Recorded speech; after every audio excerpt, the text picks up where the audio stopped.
So guys, bagong gising tayo. Labandera today. So bago kong sukatin itong binili nating uniform, kailangan ko munang labahan. So, papakita ko sa inyo kung ano itsura ng uniform namin. Hindi to sa work, sa school lang to. So, kasama rin siya sa parang tinatawag natin dyan sa Pinas na OJT. So, eto rin kasi yung gagamitin namin. So, may mga kulang pa to. Siguro, itry ko na lang din kapag kasama na yung mga kit namin. So, parang nurse-nursean tayo or doktor-doktora ng PEG. So, see you! So, unboxing. So, una kong na-open yung pants. So, parang siyang ash gray or dark gray. Ito naman yung top. So, lalubahan na natin siya. Pakita ko sa inyo. Wait lang. So, ayan yung itsura ng uniform natin.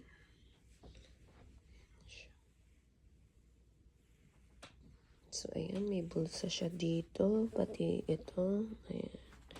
So, ayan yung itsura niya. See you na lang kapag sinuot na natin ito. Okay? Ito, yan yung tela.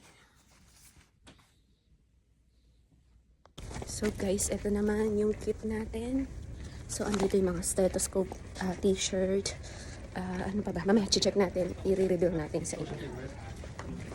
So guys, bag read tayo kung ano ang laman ng pang PSW na gamit na kasama sa school namin or libre from our libre kasama sa na yan or inclusions. So, ito, hindi ko alam ano to. So, ayan. May mga gamot.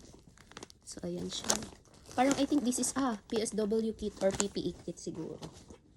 So, ito yung doktor-doktora natin. So, ayan. So, wow, gloves. I have one wool gloves. Wow. BP. I have pang BP. Ayan siya. So, matututo na rin ako. Pero marunong ako mag-BP. Ito, hindi ko alam kung paano gamitin. Pero syempre, tuturuan kami. Tapos try ko rin yung CPR pala namin. Tsaka t-shirt, ayan, uniform. So, ano to? Ayan, meron din akong parang small notebook. And lastly, yung pang ano namin, tag sa uniform. So, ayan. And ball pen. So, yun lang. Yun lang ang laman niya. May papel pa pala. So, included. Mga included ng, ayan. So, ayan. Mga included.